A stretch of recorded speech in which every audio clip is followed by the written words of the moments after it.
تو آج جو ہم حدیث پڑھیں گے یہی وہ جیسے میں نے عرض کیا کہ حدیث جبریل ہے، اور صحیح مسلم میں اس کو بیان کیا گیا، دوسری کتابوں میں بھی اس کو بیان کیا گیا ہے، اور اس کا ترجمہ کر دیں سامنے.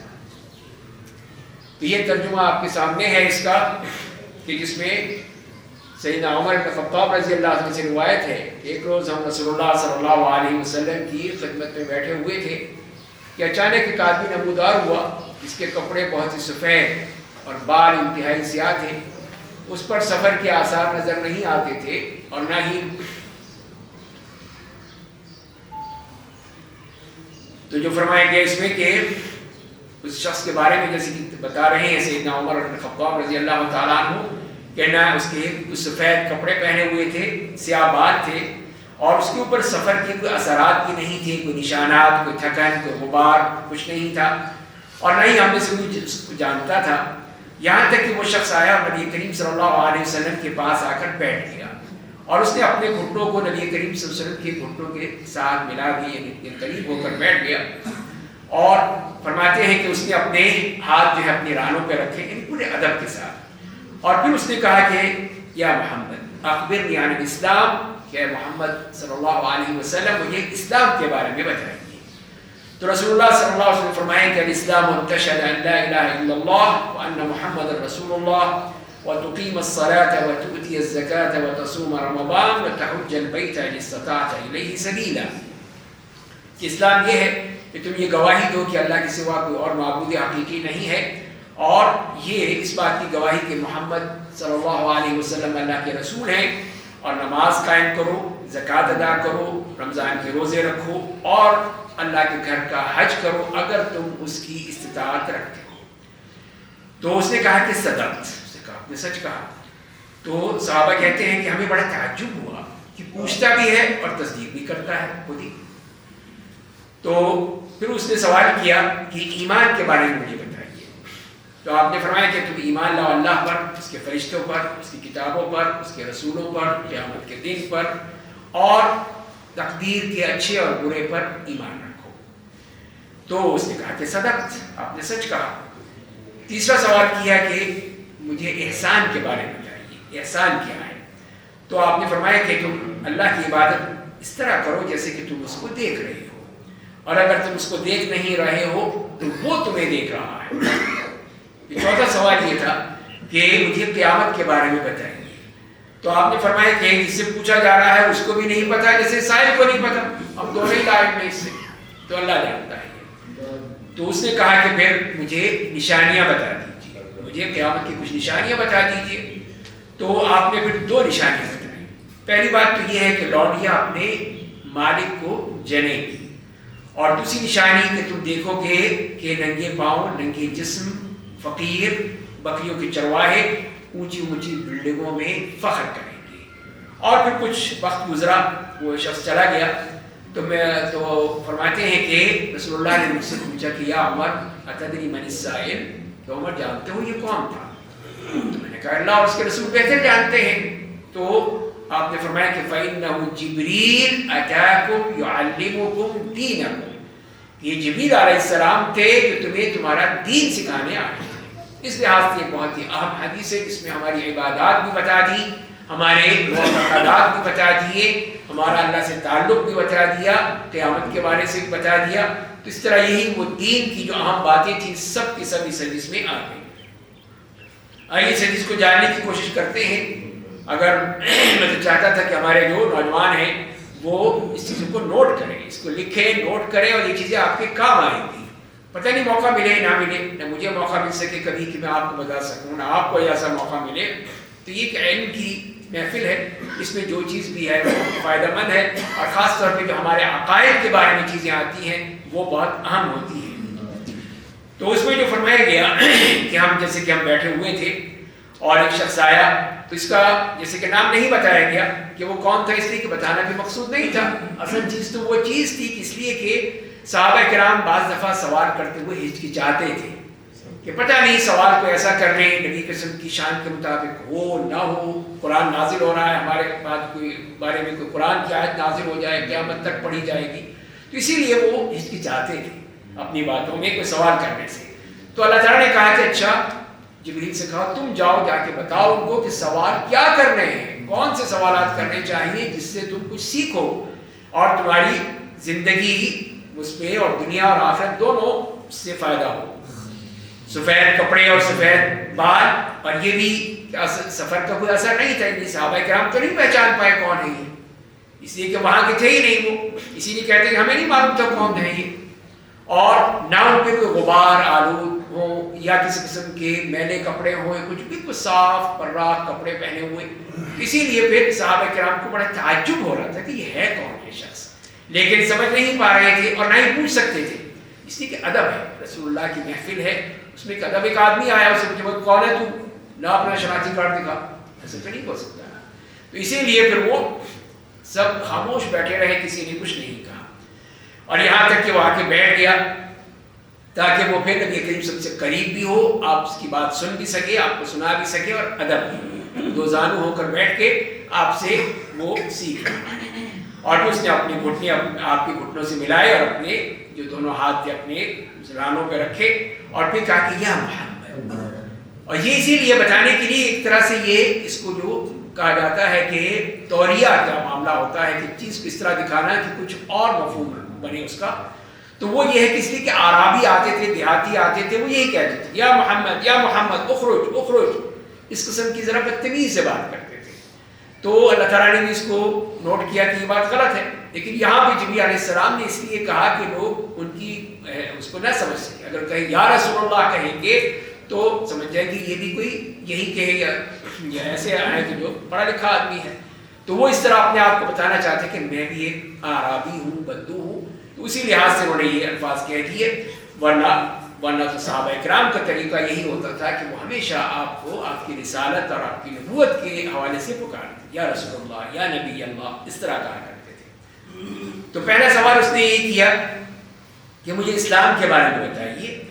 تو آپ نے کہا کہ الاسلام ان تشهد ان لا الہ الا اللہ وان محمد رسول اللہ, کہ اسلام یہ ہے کہ تم اللہ کی گواہی, اس بات کی گواہی دو کہ اللہ کے سوا کوئی معبود حقیقی نہیں ہے, اور محمد صلی اللہ علیہ وسلم اللہ کے رسول ہیں. یعنی یہ چیز اس کی تم اعتراف کرو گے اپنی زبان سے بھی, اپنے دل سے, اس لیے کہ زبان سے کہنا کافی نہیں ہے. وہ تو منافقین بھی کہا کرتے تھے, منافقین بھی آپ جانتے ہی ہیں, مدینے میں تھے وہ اور وہ کلمہ پڑھتے تھے لیکن دل میں نہیں تھا ان کے, اسی لیے اللہ نے قبول نہیں کیا ان کا. تو لہٰذا یہ لازمی ہے کہ جب کہ زبان پر بھی ہو, دل میں بھی ہو, تبھی وہ اللہ کے یہاں قبول ہوگا, ورنہ قبول نہیں ہوگا. اور دوسری گواہی یہ ہے کہ محمد صلی اللہ علیہ وسلم اللہ کے رسول ہیں, اس بات کی بھی گواہی دیتا ہوں, اور یہی ہم کہتے ہیں, اور ہم مسلمان کو یہی کہنا ہے کہ وہ نبی کریم صلی اللہ علیہ وسلم کی رسالت کا اقرار کرے تبھی وہ مسلمان ہے, ورنہ مسلمان نہیں ہو سکتے. پھر نماز کے بارے میں اس کی بھی مراد یہی ہے کہ پوری طرح نماز کو قائم کرنا ہے. اقامت الصلاۃ مقیم الصلاۃ سے مراد یہی ہے کہ اس کی تمام جتنی بھی اس کے ارکان ہیں, اس کی شروط ہیں, اس کے واجبات ہیں, سنن ہیں, سب کو لحاظ رکھتے ہوئے نماز ادا کرنی ہے. اور نماز میں دونوں چیزیں آ گئیں, فرض بھی آ گئی اور نوافل بھی آ گئے. اور دوسری چیز فرمائی وتؤتی الزکات, کہ زکات دو گے. تو زکات جسے آپ جانتے ہی ہیں کہ وہ جو مال ہم پہ فرض ہو جاتا ہے جب اس کے پاس نصاب ہو, نصاب کے برابر ہو, سونا ہے, چاندی ہے, جانور ہیں, یا زمین میں سے نکلی ہوئی چیزیں ہیں, یعنی سبزیاں, پھل وغیرہ یا اجناس, اور پھر تجارتی سامان, ان پہ زکوٰۃ فرض ہوتی ہے. تو جس کے پاس بھی یہ چیزوں میں سے کوئی چیز ہو تو اس پر زکوٰۃ فرض ہو جائے گی, اس کو اس کے مطابق اس میں سے زکوٰۃ نکالنی ہوگی. اور اس کے بعد چوتھی چیز جو ہے وہ رمضان کے بارے میں کہا کہ رمضان کے روزے رکھنے ہیں, جیسے کہ ہم سب جانتے ہیں کہ یہ رمضان کا مہینہ اسی کے لیے ہے کہ ہم اس میں اللہ کے حکم کے مطابق روزے رکھیں. اور پانچویں چیز یہ فرمائی کہ اللہ کے گھر کا حج کرنا ہوگا, جو بھی اس کی طاقت رکھتا ہے, جو بھی اس کی جا سکتا ہے. تو اس کے بعد جبریل علیہ السلام نے یا اس شخص نے کہا کہ صدقت, آپ نے سچ کہا. تو اس پہ لوگ پریشان ہو گئے, اس لیے کہ سوال کرنا جو ہے وہ تو اس بات کی ہے کہ شخص نہیں جانتا, اور تصدیق کرنا اس بات کی علامت ہوتی ہے کہ وہ جانتا ہے. یہ کیا ہوا, خود ہی سوال کر رہا ہے, خود ہی کہہ رہا ہے کہ ہاں ٹھیک ہے, آپ کی تصدیق کر رہا ہے کہ آپ نے سچ کہا. اس پہ وہ ذرا صحابہ ایک دم بے چین ہوئے، پریشان ہوئے، لیکن کچھ بولے نہیں. اب یہاں پہ جو ارکان خمسہ کی بات آ رہی ہے اس کو بھی ہمیں سمجھنا چاہیے. یہی ہمارے لیے ضروری ہے مسلمان کے طور پہ کہ ہمیں اپنے کلمے کے بارے میں، جو ہم کلمہ پڑھتے ہیں اس کے بارے میں پوری طرح جاننا چاہیے، علم ہونا چاہیے کہ اس میں اللہ تعالیٰ نے ہم سے کیا کہا ہے. تو پہلی بات تو یہی ہے کہ جب ہم لا الہ الا اللہ کہتے ہیں، اس کا مطلب یہ ہے کہ ہم نے اللہ کے سوا تمام جتنے بھی معبود ہیں سب کی نفی کرنی. لا الہ، کوئی الہ نہیں ہے، یہ پہلا اس کا جز ہے. اور پھر ہم جتنے بھی غیر اللہ کے سوا اور جو لوگ پوچھتے ہیں، ہم تو الحمدللہ نہیں پوچھتے، لیکن جو لوگ پوچھتے ہیں ہم سب کی نفی کرتے ہیں. ہم کسی کو نہیں مانتے، کسی کو قبول نہیں کرتے ہیں. تو اور اس کے بعد ہم کہتے ہیں الا اللہ، مگر اللہ کی. اللہ کو مانتے ہیں جو معبود حقیقی ہے. وہ سب جو دوسرے معبودات ہیں وہ غیر حقیقی ہیں. اللہ ہی جو ہمارا حقیقی معبود ہے، ہم اسی کی عبادت کرتے ہیں. اس کا مطلب یہ ہے کہ ہم پھر اپنی عبادت اللہ کے لیے خالص کر دیں، پورے اخلاص کے ساتھ اس عبادت کو کریں گے تو یہی پھر وہ عبادت قبول ہوگی. اگر ہم وہ اخلاص نہ ہو تو پھر وہ عبادت قبول نہیں ہوگی. اور دوسرا جو اس کا حصہ ہے محمد رسول اللہ، کہ اس میں بھی کہ ہم اس بات کی گواہی دیں کہ رسول اللہ محمد صلی اللہ علیہ وسلم اللہ کے رسول ہیں اور اللہ نے ان کو بھیجا ہے اپنی مخلوق کی طرف، اور وہی پھر اس کے اصل ذمہ داری ہے ان کی کہ وہ بتائیں. اور انہوں نے الحمدللہ بتایا ہے.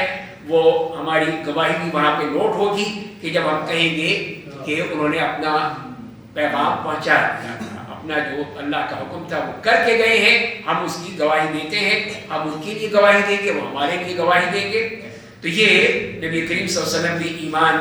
تو جہاں پہ پھر رسول اللہ صلی اللہ علیہ وسلم پہ ایمان لانا یا آپ کی گواہی دینا، اس کی اصل جو چیزیں اس سے کیا پھر ہمیں کرنا چاہیے، یہ کیا چیزیں اس کے لیے ضروری ہو جاتی ہیں.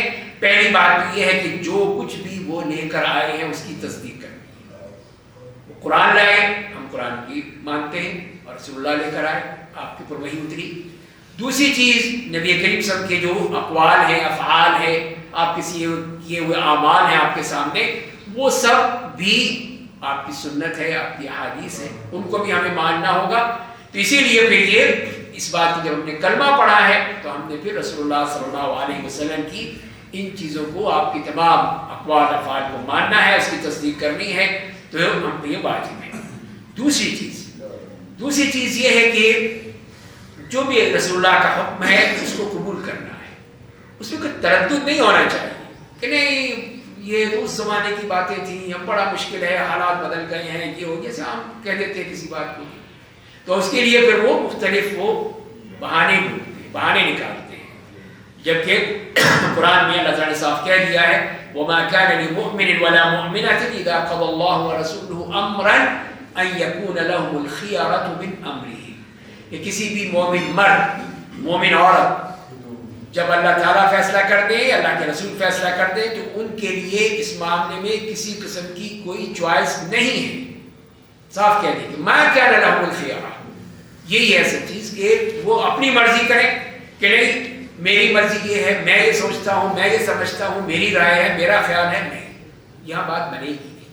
اس لیے کہ جب اللہ تعالیٰ نے صاف کہہ دیا ہے کہ کسی بھی مومن مرد اور عورت کے لیے جائز ہی نہیں ہے، اس کو حق ہی نہیں پہنچتا کہ وہ یہ کہے کہ نہیں اللہ کے رسول نے کہا ہے تو اس زمانے کے لیے کہا ہوگا، میرے لیے نہیں ہے. تو یہ انکار ہو جائے گا، پھر وہ اشہد ان محمد رسول اللہ کا پھر وہ منکر ہے، اس نے انکار کر رہا ہے اس کلمے کا.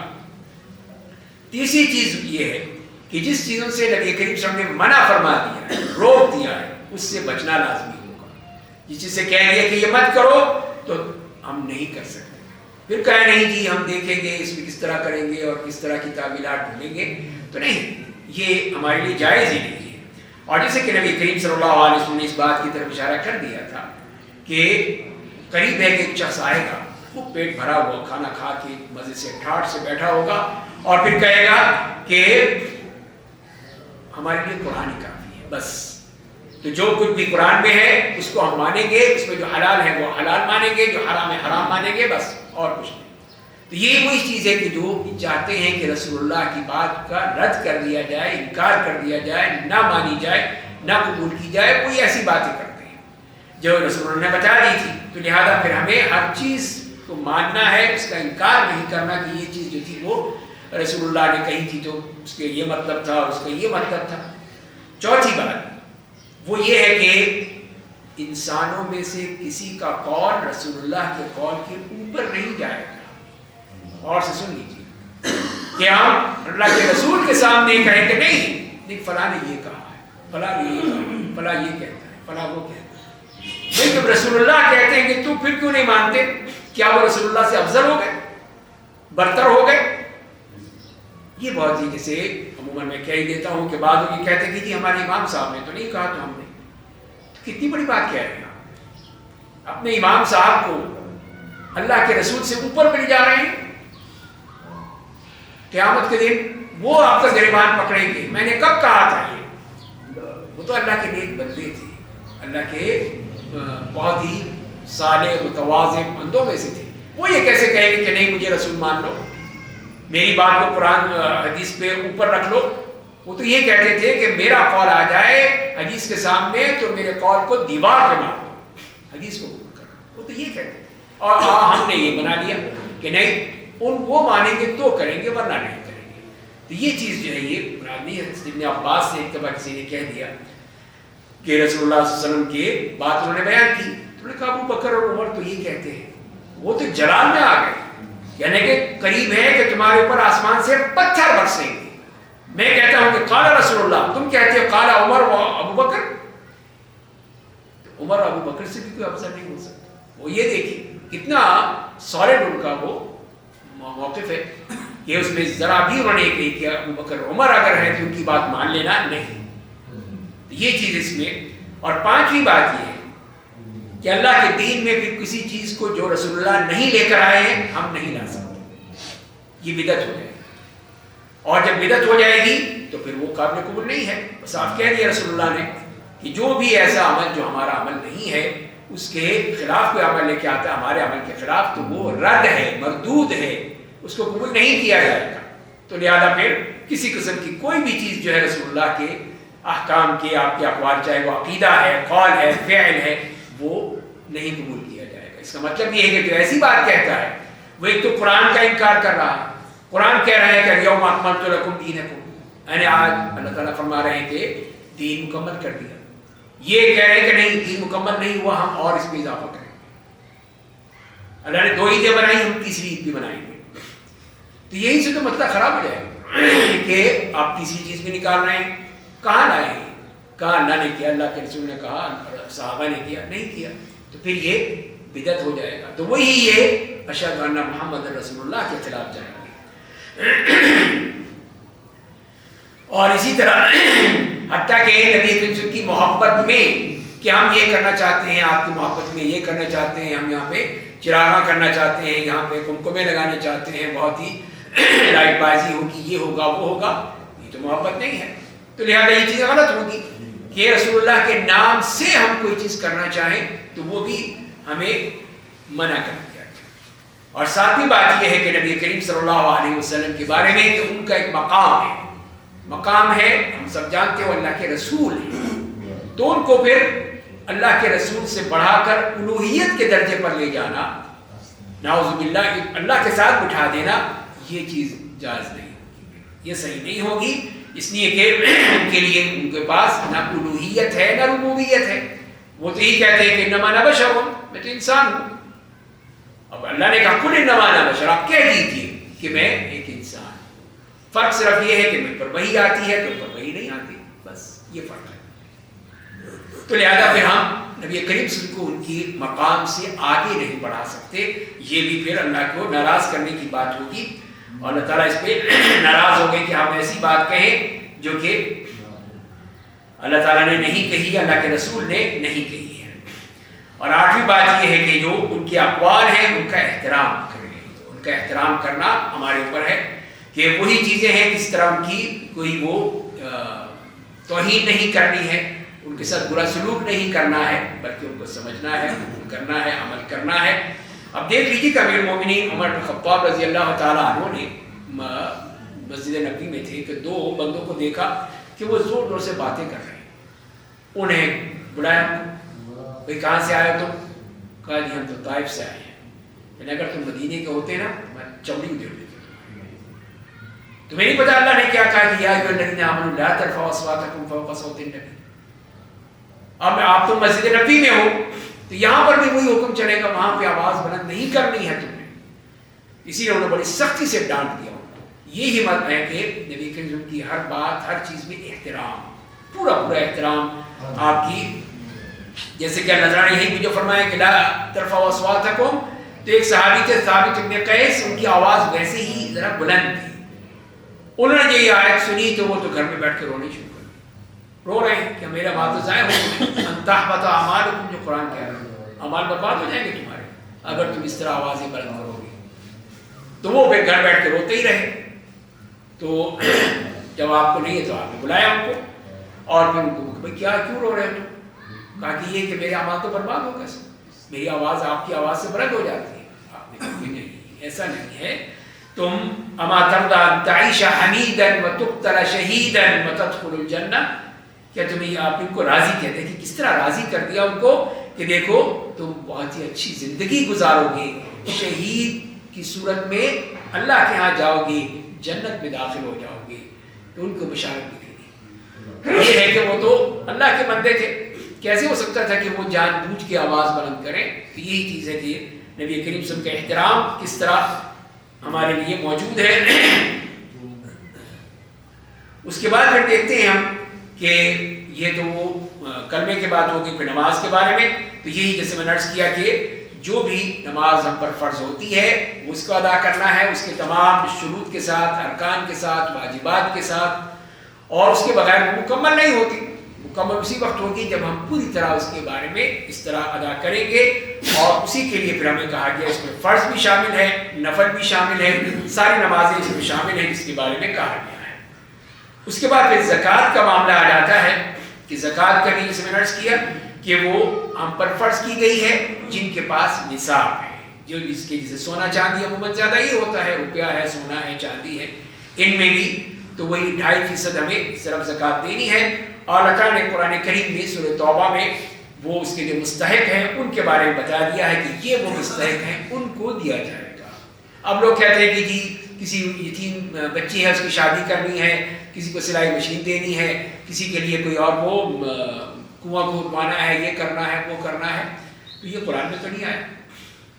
قرآن نے تو وہ کیٹیگریز بتا دی جو کہ مستحق ہیں, بس یہ نہیں بتایا کہ یہ فلاں چیز فلاں چیز فلاں چیز, تو بے شمار چیزیں ہو سکتی ہیں. تو لہذا ہم یہ دیکھیں گے کہ جو اس کا مستحق ہے اس کو دے دیں گے, باقی جو مرضی کر لے وہ اس سے اپنی بچی کی شادی کرے, چاہے اپنے کپڑے بنائے, چاہے اپنا گھر بنائے, جو مرضی کرے وہ اس کا معاملہ ہے. ہمیں تو یہ کہا جائے کہ بس ان لوگوں کو دے دو جو فقیر ہے, فقیر مسکین, اس پہ عمل کرنے والے, تالیف قلب کے لیے, لوگوں کی گردنیں آزاد کرنے کے لیے, جو قرض میں ڈوبے ہوئے ہیں وہ اللہ کی راہ میں اور سفر میں.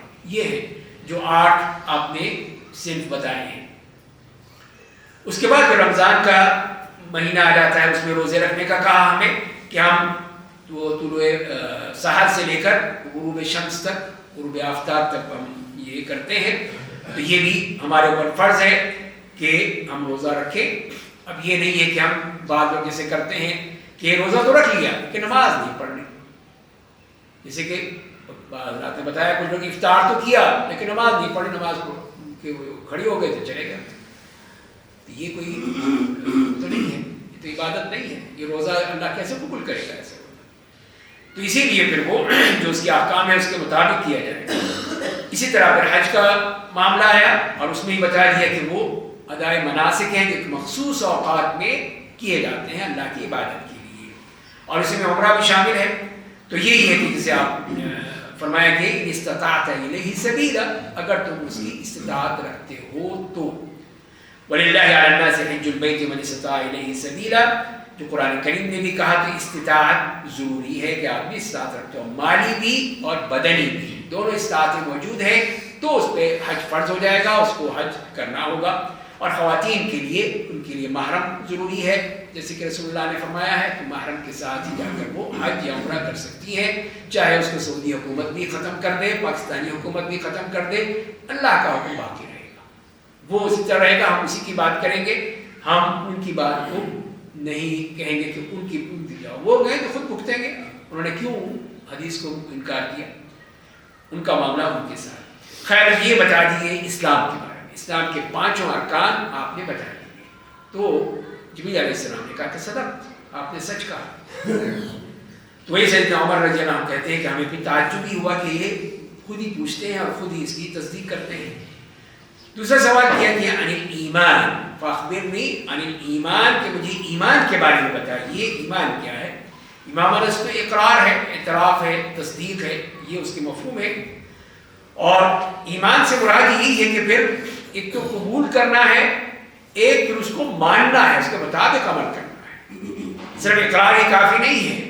تو لہذا جو لوگ کہتے ہیں کہ یہ اہل کتاب بھی تو اللہ پر ایمان رکھتے ہیں، تو یہود و نصارہ اللہ پر ایمان رکھتے ہیں، تو ان کو بھی ہم بنا لیں، ایک نیا دین بنا لیں، دین ابراہیمی ہے موجود ہی بدعت، وہ ایک ایسا وہ بن جائے گا ایک کمپلیکس جس میں چرچ بھی ہوگا، ان کا یہودیوں کا بھی ہوگا سیناگوگ اور مسجد بھی ہوگی، چلو ایک نیا دین بنے گا، امن و آشتی ہوگی، آپس کی محبت ہوگی، یہ نیا دین بنا رہے ہیں۔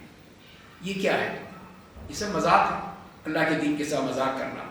اس لیے کہ یہاں پر ایمان سے مراد یہ ہوتی ہے کہ اس کو قبولیت بھی ہے اور اس کے مطابق اپنے آپ کو جھکانا بھی ہے۔ اگر کوئی کلمہ جو پڑھ لیتا ہے یا مانتا ہے لیکن کرتا نہیں ہے ایسا، تو پھر اس نے تو نہیں مانا، تو لہٰذا وہ قبول نہیں ہوگا، اس کا ایمان نہیں ہے، جیسے کہ چاہے یہودی ہو عیسائی ہو۔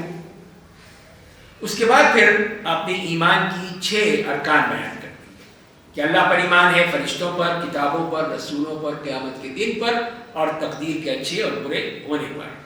تو آج دیکھ لیتے ہیں، جتنا بھی وقت ہوگا اتنی بات کریں گے، باقی انشاءاللہ کل اس میں بات کریں گے۔ آج پھر آپ جو سوالات کریں گے اس کے جواب دیے جائیں گے۔ تو پہلی بات جو ہے اللہ پر ایمان، اس کے بارے میں کیا ہے؟ اس کے بارے میں ہمیں 4 چیزیں یاد رکھنی ہیں، 4 چیز سمجھنی ہے۔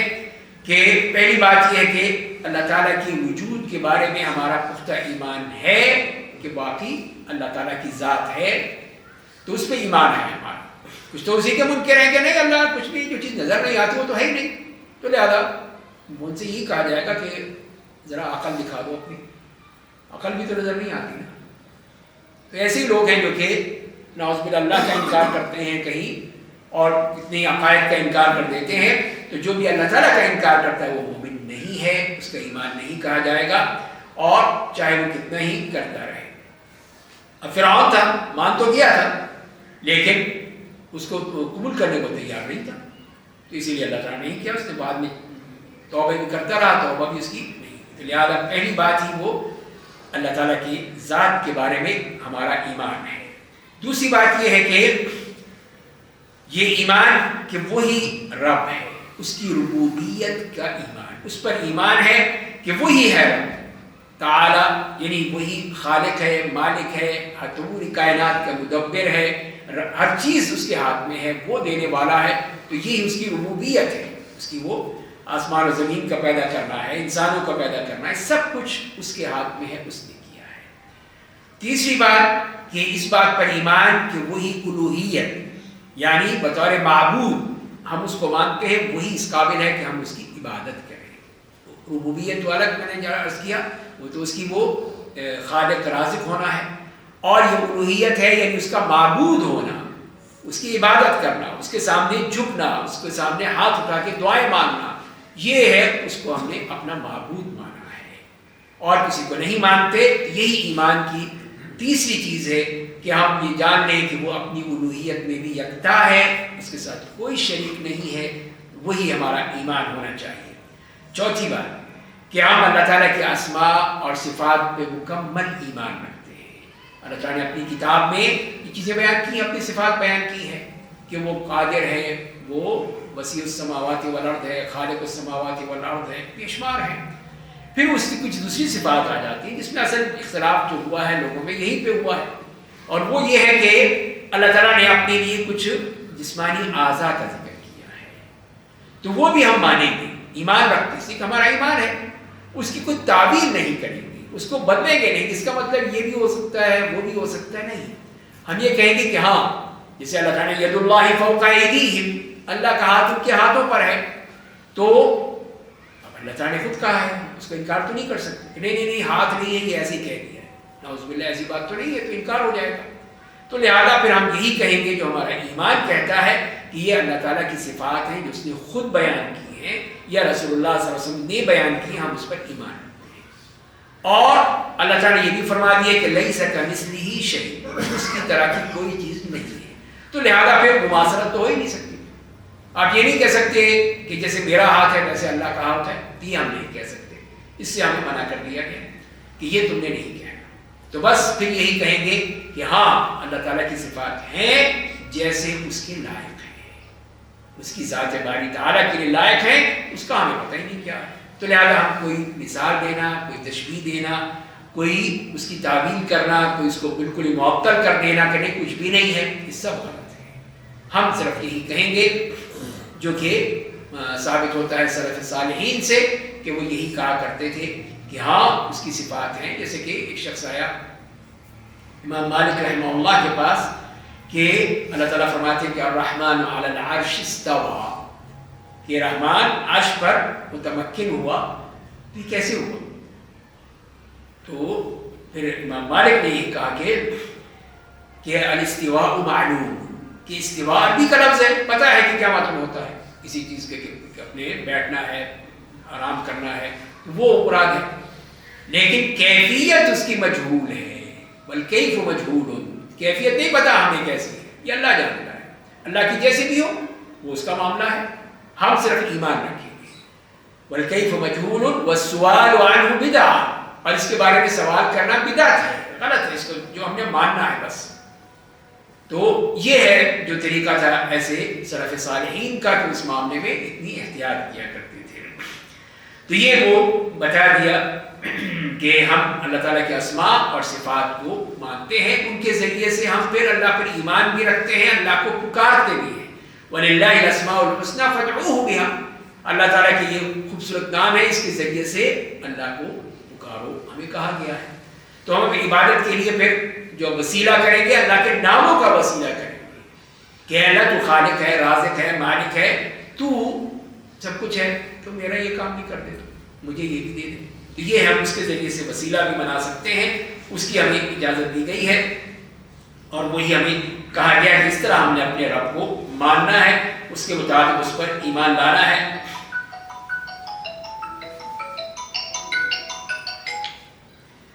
تو یہ چیز جو ہے جب تک کہ یہ پوری طرح سمجھ میں نہ آئے اس وقت تک ہم اللہ تعالیٰ کو نہیں جان سکتے۔ تو اسی لیے ہمیں خیال رکھنا چاہیے کہ اللہ تعالیٰ کے بارے میں بھی اور جو بھی جتنی بھی ہمیں ہمارے عقائد دیے گئے ہیں ان عقائد کو پوری طرح سمجھیں، تبھی ہم وہ صحیح معنی میں اس کو سمجھ سکتے ہیں۔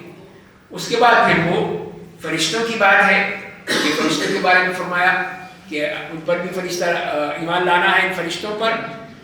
اور اس میں جو ہے دو باتیں ہیں اس بارے میں۔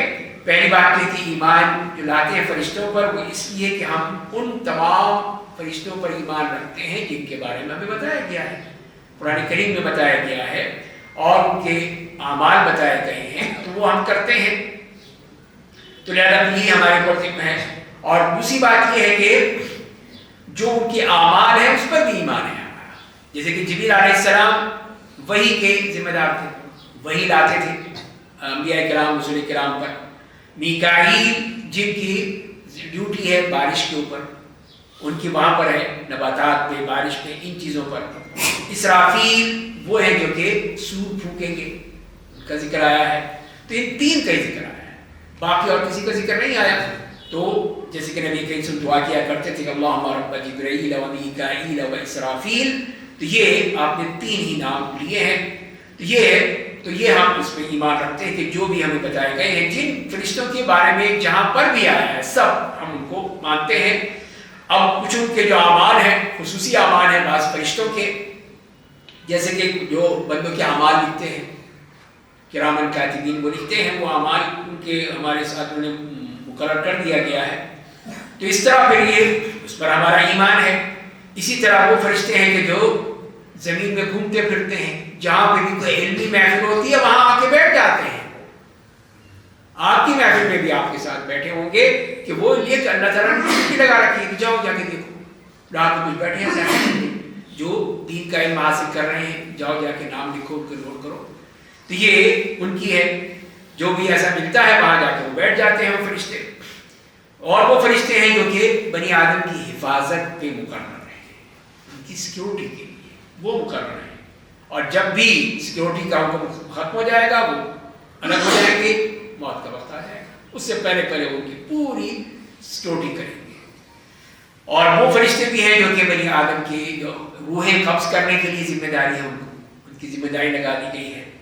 وہ فرشتے بھی ہیں جو کہ میت کو قبر میں سوال کرتے ہیں، سوال جواب ان سے کرتے ہیں. پھر وہ فرشتے ہیں جو کہ قیامت کے دن استقبال کریں گے ہم سب جنتیوں کا انشاءاللہ.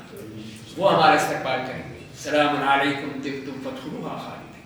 ایسا ہے، کیا زبردست ہے. اللہ تعالیٰ ہم سب کو بھی لے جائے. اس کے بعد وہ فرشتے ہیں جو کہ ان کو ان کا دیکھیے پروٹوکول ہے جنت والوں کے لیے کہ جنت والوں کا استقبال بھی ایک تو سلام ہے، پھر استقبال ہے ان کے لیے جو ریڈ کارپیٹ سے بھی بڑھ کر کچھ بھی نہیں ہے یہ کارپیٹ. تو وہ ان کے لیے استقبال کرنے پر لگے ہوئے ہیں کہ یہ ہے جن کے بارے میں جیسے میں نے آیت ذکر کی والملائکۃ یدخلون علیہم من کل باب سلام علیکم بما صبرتم. تو یہ ہے ان کے لیے سلام ہے، تحیہ ہے. پھر وہ فرشتے ہیں جو کہ دن رات عبادت میں مصروف ہیں، اللہ تعالیٰ نے ان کو اسی کام میں لگا رکھا ہے. تو وہ اسی پہ کرتے ہیں کہ جیسے کہ حدیث میں آتا ہے کہ وہاں پہ اللہ کے ہاں ایک 4 انگلی جگہ ہے ایسی خالی نہیں ہے جہاں پہ کوئی فرشتہ نہ. ہر جگہ پہ وہ فرشتہ ہے، کوئی اللہ کے لیے قیام کر رہا ہے، کوئی رکوع کر رہا ہے، کوئی سجود کر رہا ہے، اس کی عبادت میں مصروف ہے، اس میں لگائے ہوئے ہیں. وَكُتُبِهِ پھر جو تیسری چیز فرمائی گئی ہے کہ وہ اللہ کی کتابیں ہیں، اور وہی کتابیں جو کہ اللہ تعالیٰ نے نازل کی اپنے انبیاء کرام رسول کرام پر، ان کے بارے میں ہے کہ اس پر ہمارا ایمان ہے اور ہم ان کو مانتے ہیں کہ وہ.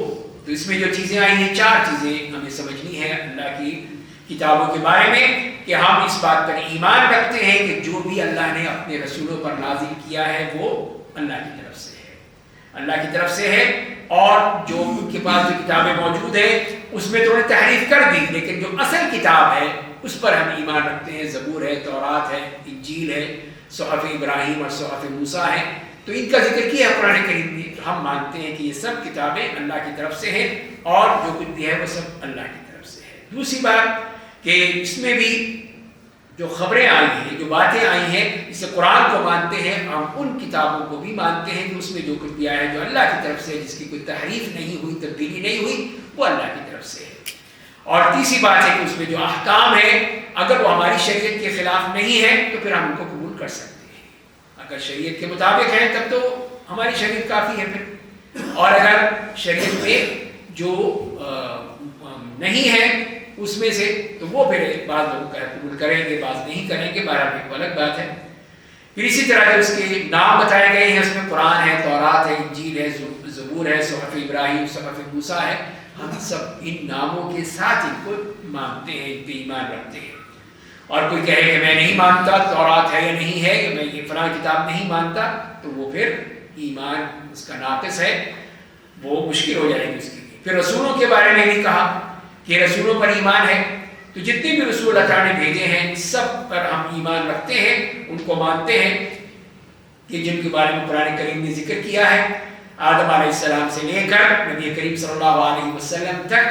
تو ہم اس میں جو ایمان رکھتے ہیں اس بات پہ کہ یہ تمام انبیاء کرام جو ہیں وہ اللہ کے بندے تھے، انسان تھے، اللہ نے بھیجا تھا ہدایت انسانیت کے لیے. اور دوسری بات یہ کہ سب سے افضل محمد صلی اللہ علیہ وسلم ہے، انہی کی فضیلت ہے. اور اس کے بعد پھر ابراہیم علیہ السلام کی فضیلت ہے ان کے لیے، جسے ہم نے قرآن میں بھی پڑھا ہے سورہ صافات میں کہ کس طرح ان کو کتنی بڑی قربانی کے لیے ان کو منتخب کر دیا گیا. تو یہ ان کی فضیلتیں آئی ہیں قرآن کریم میں بھی. اور اسی طرح دوسرے انبیاء کرام جن کے بارے میں یہ سب بتایا ہے. اور پھر اس کے بعد پھر قیامت کا معاملہ آ جاتا ہے والیوم الآخر. اس میں بھی 2 چیزیں ہیں. ایک تو یہ ہے کہ اس پہ ایمان کہ قیامت آئے گی، لازمی آئے گی، اس پر ہمارا ایمان ہونا چاہیے، جیسے کہ اللہ تعالیٰ نے بتایا ہے قرآن کریم میں اور نبی کریم صلی اللہ علیہ وسلم نے فرمایا ہے کہ یحشر الناس یوم القیامۃ حفاۃ غرلا، کہ قیامت کے دن لوگ جو ہیں وہ لائے جائیں گے، بالکل ننگے پاؤں ہوں گے، اسی طرح ہوں گے جیسے وہ پیدا ہوئے تھے، اسی طرح وہ وہاں پر اللہ کے پاس آئیں گے۔ تو لہٰذا پھر یہ قرآن و سنت نے ہمیں بتا دیا۔ دوسری بات کہ جو کچھ بھی اللہ نے بتایا ہے اپنی کتاب میں اور جو کچھ بھی نبی کریم صلی اللہ علیہ وسلم نے بتایا ہے، ہم سب اس پر ایمان رکھتے ہیں، اس کو مانتے ہیں، اس کا انکار نہیں کر سکتے۔ اور تیسری بات یہ ہے کہ قیامت کے حوالے سے جو باتیں بتائی گئی کہ اس میں حوض کوثر ہے، شفاعت ہے، صراط ہے، جنت ہے، جہنم ہے، تو یہ تمام چیزیں سب پر ہمارا ایمان ہے، سب مانتے ہیں اور اسی کو ہمیں ماننا ہے۔ اور اسی طرح چوتھی بات کہ جو قبر کا کی نعمت ہے اور عذاب ہے، دونوں پہ ہمارا ایمان ہے، اس لیے کہ قرآن سے ثابت ہے۔ اب کتنے ہی لوگ یہ کہتے کہ نہیں ہم نہیں مانتے اس کو، عذاب قبر تو ہے ہی نہیں، کہاں ہے عذاب قبر؟ تو یہ انکار ہے، اللہ تعالیٰ کی بتائی ہوئی چیز بھی ایمان مکمل نہیں ہے، بہت بڑا یہ غلطی کہ اس بارے میں کہتے ہیں۔ اور اس کے بعد پھر ایمان بالقدر خیرہ و شرہ کی بات کی ہے، اور اس میں بھی یہ بھی اہم چیز ہے، سب سے اہم پوائنٹ یہی ہے کہ اس کے بارے میں اکثر لوگوں کے پاؤں پھسل جاتے ہیں، ہم اس کا خیال نہیں رکھتے ہیں۔ تو اس میں بھی 4 چیزوں کے بارے میں ہمیں ایمان ہمارا پورا اس میں پختہ ہونا چاہیے کہ پہلی بات یہ ہے کہ اللہ کا علم، اس میں کہ یہ اللہ کا علم ہے، تقدیر اللہ کا علم ہے جو کہ ہر چیز کا احاطہ کیا ہوا ہے، جملتاً و تفصیلاً ہر طرح سے اللہ کا علم ہے، اس میں کسی اور کا علم ہے ہی نہیں۔ کوئی نہیں کہہ سکتا کہ میں تمہاری تقدیر بدل دوں گا، یہ کفریہ کلمہ ہے، یہ کہتے ہیں ایسے لوگ، تقدیر تم بدلنے والے کون ہو کہ ہم ملک کی تقدیر بدلیں گے؟ تو یہ اس قسم کی جاہلانہ باتیں کرتے ہیں۔ تو علم اللہ کا جو ہر چیز پر حاوی ہے، ہر چیز پہ محیط ہے، اس کو ہم نے ماننا ہمارا ایمان ہے۔ اور تقدیر میں پہلی چیز یہی ہے۔ دوسری چیز کہ اللہ تعالیٰ نے ہر چیز کی تقدیر کو لوح محفوظ میں لکھ دیا ہے، پہلے لکھ دیا، سب کو لکھی جا چکی ہے، ہمیں نہیں معلوم، اللہ کا علم ہے جیسے درج کیا، تو وہ لکھا ہوا کہاں ہے؟ وہ لوح محفوظ میں لکھا ہوا ہے۔ وَكُلَّ شَيْءٍ أَحْصَيْنَاهُ فِي إِمَامٍ مُبِينٍ، فی امام مبین، یہی وہ لوح محفوظ ہے، اس طرح قرآن کریم نے کئی آیات میں بیان کیا ہے۔ تو اس لیے ساری چیز اس میں لکھی گئی ہے، اب وہ جو ہے وہ بدلی نہیں جا سکتی یا اس کے بارے میں کوئی شک نہیں کیا جا سکتا کہ وہ اللہ کی طرف سے ہے۔ تیسری چیز یہ ہے کہ جو کچھ بھی زمین میں کائنات میں ہوتا ہے اللہ کی مرضی سے ہوتا ہے، بمشیت اللہ، اللہ کی مرضی سے، اس کی مشیت سے ہوتا ہے۔ تو جیسے کہ ہم کہتے ہیں کہ ما شاء اللہ کان وما شاء اللہ لم یشاء لم یکن، جو اللہ نے چاہا وہ ہو گیا، وہ ہو جائے گا، جو اللہ نے نہیں چاہا وہ نہیں ہوگا۔ یہ ہے ہمارے ایمان کہ جو کچھ بھی ہے اس پوری کائنات میں سب وہ اللہ کے حکم سے ہوتا ہے۔ اور چوتھی بات وہ ہے کہ اللہ کی تخلیق، ہماری ایمان ہے کہ اللہ تعالیٰ نے ہر چیز کو پیدا کیا ہے۔ تو اسی نے جیسے قرآن میں خلق کل شیء فقدرہ تقدیرا، اسی نے پیدا کیا ہے۔ اس طرح سے پھر ہمیں معلوم ہو جائے گا کہ ہر چیز اللہ کی مخلوق ہے، اس مخلوق کو بھی ہم نے سمجھنا ہے، اس کے لحاظ سے پھر ہم یہ سمجھے جائیں گے کہ یہ 4 چیزیں ہیں، یہ ہماری وہ تقدیر ہے۔ تو لہذا یہیں پر ہم ابھی رکتے ہیں آج کے اس درس میں۔ یہ ہم نے جو اسلام اور ایمان کے ارکان پڑھے ہیں اور ان کی عام چیزیں پڑھ لی ہیں، اس کے بارے میں آپ کوئی سوال کرنا چاہتے ہیں تو کر سکتے ہیں۔